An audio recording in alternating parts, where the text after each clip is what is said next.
Hello friends, welcome to handset nifty channel become this set. तो चलिए हम आज के रीजनेबल ट्रेड्स देख लेते हैं, हमें कहाँ पे एंट्री लेनी थी और ट्रेड को कैसे मैनेज करना था। कल हमें पता है कि स्ट्रॉन्ग बियर ब्रेकआउट हुआ था, उसके बाद मार्केट चैनल में है, मार्केट ईएमए से नीचे सस्टेन कर रहा है। तो चांसेस ये है कि जो भी पहला गैप बार बनेगा वो बाय हो सकता है, वो सेल हो सकता है। तो ये गैप बार बनता है। अब यहाँ पे क्या क्या पॉसिबिलिटीज़ हैं, तो ये हो सकता है कि मार्केट यहाँ पे ट्रेडिंग रेंज में जाए, हो सकता है मार्केट यहाँ पे ये लो फिर से टेस्ट करें, यहाँ पे कोई हायर लो बनाए और उसके बाद फिर मार्केट रैली करें या साइडवेज जाए, फिर उसका बियर ब्रेकआउट हो या बुल ब्रेकआउट हो। दूसरी पॉसिबिलिटी ये है कि ये बियर चैनल है, इसका बुल ब्रेकआउट हो रहा है, तो अगर यहाँ पे कोई डिसेंट बाय सिग्नल बार बनता है तो यहाँ पे हम एक प्रोजेक्ट कर सकते हैं, ये फर्स्ट लेग पुल बैक, फिर सेकंड लेग, फिर ये बार जो है इसे हम as a second leg treat कर सकते हैं। इसकी थोड़ी विड्थ बढ़ाते हैं।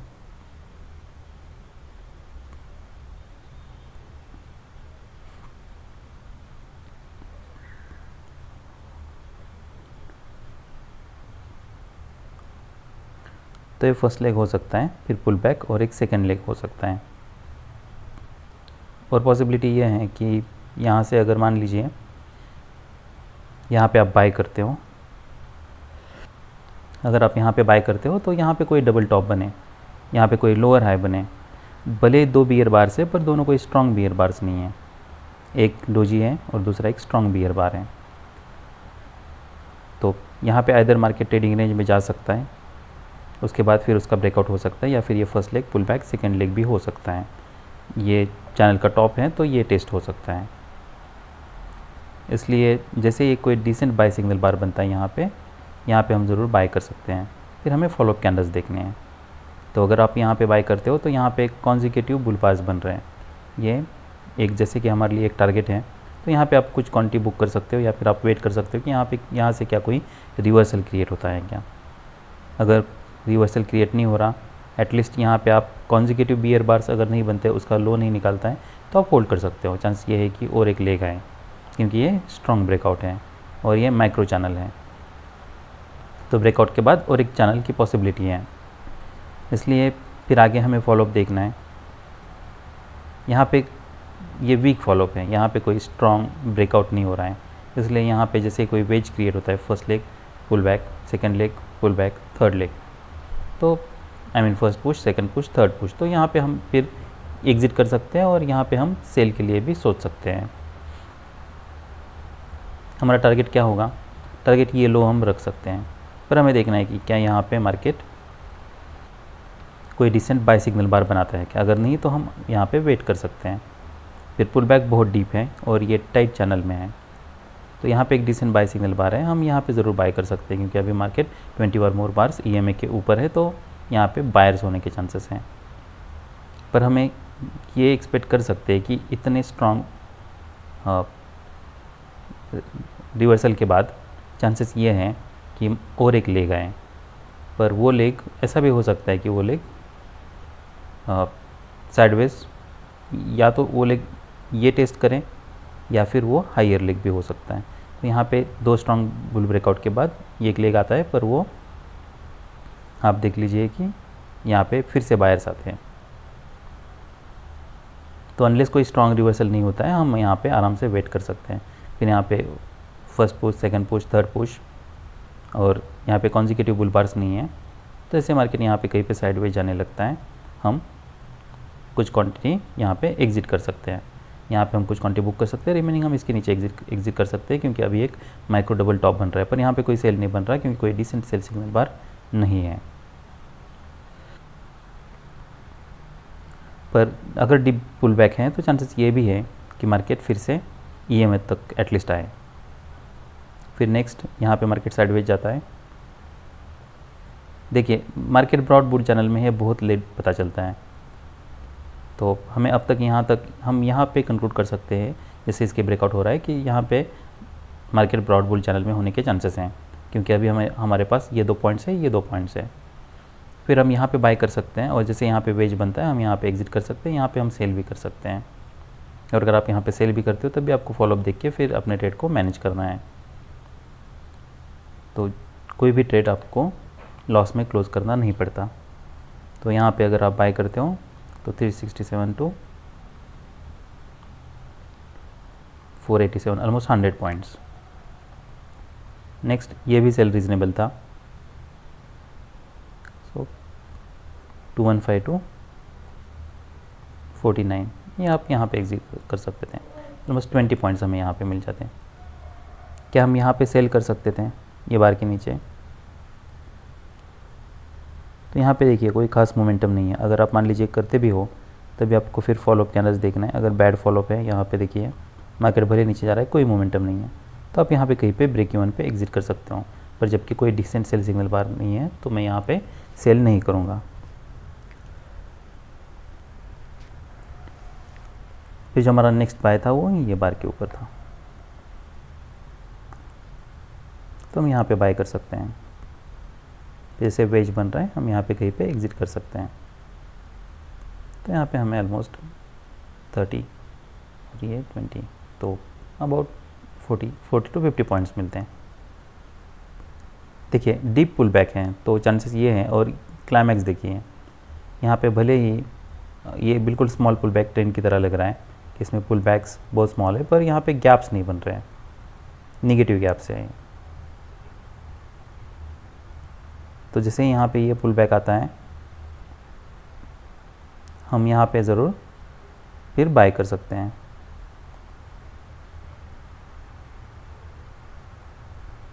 तो 152 यहाँ पे ऑलमोस्ट 50 पॉइंट्स में मिल जाते हैं। तो ये रीज़नेबल सेल था यहाँ पे, क्योंकि अभी ये चैनल है और चैनल का हाई पे है और वेज है 1 2 3 और कोई स्ट्रॉन्ग बुल बार्स नहीं है। तो ऐसे केसेस में हम ज़रूर बाय कर सकते हैं या पुट बाय कर सकते हैं। तो इसलिए जो हमारे रीज़नेबल ट्रेड्स थे वो एक पहला ये था, यहाँ पे हमें 100 पॉइंट्स मिलते, यहाँ पे एक सेल था, यहाँ पे कुछ 30-40 पॉइंट्स मिलते, फिर यहाँ पे एक बाय था, यहाँ पे फिर से 100 पॉइंट्स मिलते, फिर यहाँ पे बाय था, यहाँ पे भी शायद अबाउट 50 पॉइंट्स मिलते, यहाँ पे एक सेल था, यहाँ पे भी हमें 44,800 पी देख लेते हैं हम, यहाँ पे 600 पी था ये।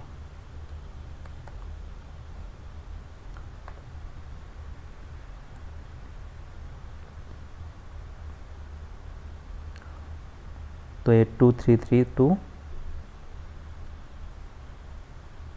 तो ऑलमोस्ट 70 पॉइंट्स मिलते हैं। तो 7 पॉइंट्स बहुत हैं। अगर आप यहाँ भी सेल कर लेते तो आप देख लिए 278, तो हमें फिर फॉलोअप कैंडल्स देखना है, तो कुछ खास फॉलोअप नहीं है। ये भी आपका लॉस में एटलीस्ट आपको नहीं क्लोज करना पड़ता। तो ये सब रीजनेबल ट्रेड्स थे निफ्टी बैंक में। अभी हम निफ्टी 50 देख लेते हैं। तो ये निफ्टी का चार्ट है, मैंने थोड़ा जूम इन कर लिया है। तो जैसा हम देख सकते हैं यहाँ पे एक स्ट्रॉन्ग बियर ट्रेंड था कल का, स्मॉल पुल बैक, उसके बाद एक ब्रेकआउट होता है ईएमए के ऊपर, ये सेल होने के चांसेस हैं, सेल होता है, हो सकता है ये फिर से लो टेस्ट करें, but this are the odds, इसका कोई गारंटी नहीं है। तो जबकि ये स्ट्रॉन्ग मूव है तो चांसेस ये है कि ये रिवर्सल भी जो हो वो माइनर हो। अगर ईएमए के पास इनसाइड बार बन रहा है, एक कोई डिसेंट बाय सिग्नल बार है, तो हम बिल्कुल यहाँ पे बाय कर सकते हैं। एटलीस्ट ये एक्सपेक्ट कर सकते हैं कि ये टेस्ट करें। तो वैसे होता है यहाँ पे एक पुल बैक, ये रैली स्ट्रॉन्ग है तो और एक लेग आता है, यहाँ पे आप अपने कुछ प्रॉफिट बुक कर सकते हो। फिर मार्केट ईएमए के पास आता है तो यहाँ पे और एक बाय बन रहा है हमारा, उसके बाद फिर हमें देखना है यहाँ पे क्या कोई रिवर्सल है, नहीं तो हम वेट कर सकते हैं। फिर यहाँ पे एक वेज क्रिएट होता है तो यहाँ पे हम कहीं पे प्रॉफिट बुक कर सकते हैं। फिर नेक्स्ट यहाँ पे स्ट्रॉन्ग ब्रेकआउट हो रहा है, यहाँ पे कोई डिसेंट बाय सिग्नल बार नहीं है, फिर हम ये बार के ऊपर बाय कर सकते हैं। यहाँ पे एक वेज बन रहा है, यहाँ पे हम सेल भी कर सकते हैं। अब इंटरेस्टिंग ऑब्जर्वेशंस ये है कि जो द डे बिफोर यस्टरडे था उसमें रैली पूरे दिन लास्ट की है और नेक्स्ट दिन ब्रेकआउट हुआ है। आज इतना स्ट्रॉन्ग सेल ऑफ हम कैसे एक्सपेक्ट कर सकते हैं जबकि रैली इतनी स्ट्रॉन्ग लग रही है।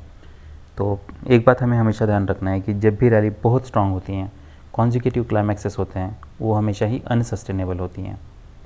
यहाँ पे देखिए, यहाँ पे स्ट्रॉन्ग ब्रेकआउट हुआ है, फिर पुल बैक है, फिर ब्रेकआउट हुआ है, फिर पुल बैक है, फिर ब्रेकआउट, फिर पुल बैक, यहाँ पे गैप है, निगेटिव गैप है। तो ये स्मॉल पुल बैक ट्रेंड है and that can last whole day. जैसे ये ट्रेंड हुआ है, यहाँ पे पुल बैक्स आ रहे हैं, जैसे न्यू ब्रेकआउट हो रहा है, पुल बैक आ रहा है, न्यू ब्रेकआउट हो रहा है, पुल बैक आ रहा है। तो ऐसे जो ट्रेंड होते हैं वो सस्टेनेबल होते हैं, क्योंकि जैसे न्यू लो होता है वहाँ पे लोग प्रॉफिट बुकिंग करते हैं, इसलिए पुल बैक आता है। पर ऐसे जो कॉन्जिक्यूटिव जो क्लाइमैक्सेस बनते हैं और स्ट्रॉन्ग क्लाइमैक्सेस बनते हैं, ये सब अनसस्टेनेबल होता है। इसलिए अगर जैसे वेज बन रहा है, आप यहाँ पे कहीं पे एग्जिट कर सकते हो। वेज बन रहा है, क्या हम यहाँ पे सेल कर सकते हैं? जैसे यहाँ पे सेल किया, क्या हम यहाँ पे सेल कर सकते हैं? तो आप यहाँ पे सेल करने के लिए सोच भी सकते हो, पर आपको ये देखना है कि ये हमारे लिए एक टारगेट है। तो ये देखना है कि ये टारगेट के पास मार्केट क्या करता है। तो अगर कोई स्ट्रॉन्ग फॉलोअप नहीं है, आप देखिए यहाँ पे कोई स्ट्रॉन्ग फॉलोअप नहीं है, तो इसलिए हम जैसे EMA के पास आता है, यहाँ पे गैप बार बन रहा है, इसका हाई निकाल रहा है, आप यहाँ पे एग्जिट कर सकते हो। पर यहाँ पे देखिए, आप यहाँ पे सेल करके आप होल्ड कर सकते हो, क्योंकि ब्रेकआउट स्ट्रॉन्ग है। बार्स देखिए, all the bars are closing at its low, तो इसका मतलब यहाँ पे सेलर्स स्ट्रॉन्ग है। तो ये कुछ ऑब्जर्वेशंस हैं, जैसे कि स्ट्रॉन्ग पुल बैक ट्रेंड है। यहाँ पे देखिए, यहाँ पे भी वैसा ही है। यहाँ पे तो क्लियर गैप्स बन रहे थे, यहाँ पे इतने गैप्स भी नहीं बन रहे, यहाँ पे मार्केट साइडवेज जा रहा है। पर देखिए, जो माइनर लो होता है उसके नीचे मार्केट जाने के चांसेस होते हैं। जो ब्रेकआउट पॉइंट है, ये यहाँ से ब्रेकआउट हो रहा है, ये माइनर ब्रेकआउट है, ये स्ट्रॉन्ग ब्रेकआउट है, तो इसलिए इसके नीचे जाने के चांसेस कम है। तो यहाँ पे गैप्स बन रहे हैं। यहाँ पे ये एक्सपेक्टेड है कि मार्केट जो भी पुल बैक आएगा वो ब्रेकआउट पॉइंट के नीचे आ सकता है, वो इसलिए क्योंकि ब्रेकआउट कोई स्ट्रॉन्ग नहीं है। तो ये माइनर ब्रेकआउट है, तो ये पुल बैक एक्सपेक्टेड है। यहाँ पे स्ट्रॉन्ग है, तो ये पुल बैक यहाँ तक स्ट्रॉन्ग ट्रेंड में है, तो यहाँ पे गैप क्रिएट कर सकता है। तो हम अभी ऑप्शन का चार्ट देख लेते हैं।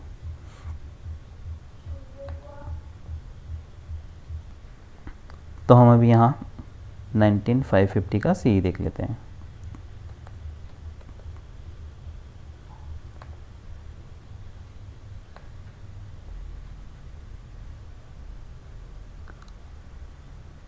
तो यहाँ पे एक डोजी है, पर इनसाइड बार है, EMA के पास है, तो हम यहाँ पे बाय कर सकते हैं 128 टू। तो यहाँ पे हमें कुछ 28, 38, सो ऑलमोस्ट 20 पॉइंट्स ही मिलते हैं। फिर नेक्स्ट जैसे मार्केट साइडवेज जा रहा है या ए बार बन रहा है, यहाँ पे हम एग्जिट कर सकते हैं। फिर जो नेक्स्ट हमारा बाय है वो हम ये बार के ऊपर ज़रूर बाय कर सकते हैं,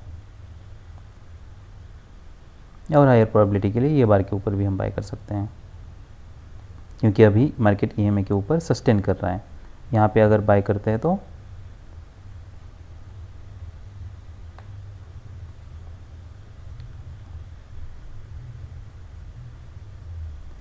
हम एक ट्रेंड लाइन ड्रॉ करते हैं।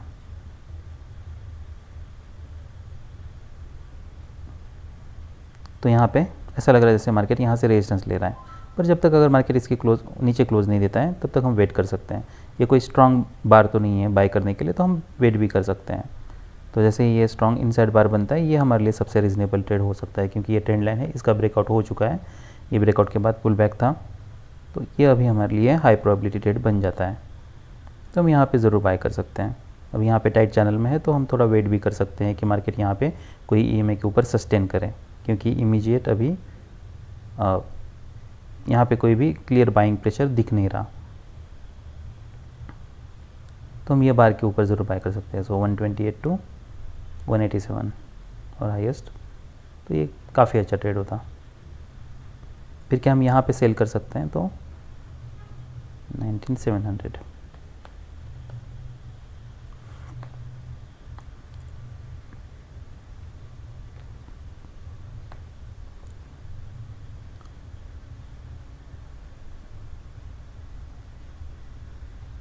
यहाँ पे बुल बार हैं देखिए, तो हम यहाँ पे ज़रूर सेल कर सकते हैं।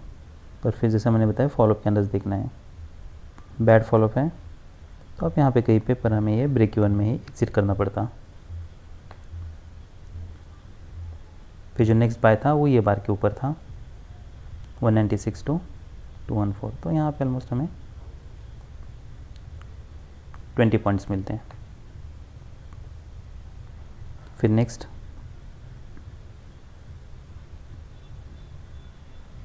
वेज के बाद जैसे मार्केट इसके नीचे जाने लगा है, यहाँ पे कहीं पे हम बाय कर सकते हैं 71 टू, तो यहाँ पे ऑलमोस्ट 40 पॉइंट्स मिलते हैं, तो ये काफ़ी अच्छा ट्रेड होता। सो दैट्स ऑल भैया, बाय।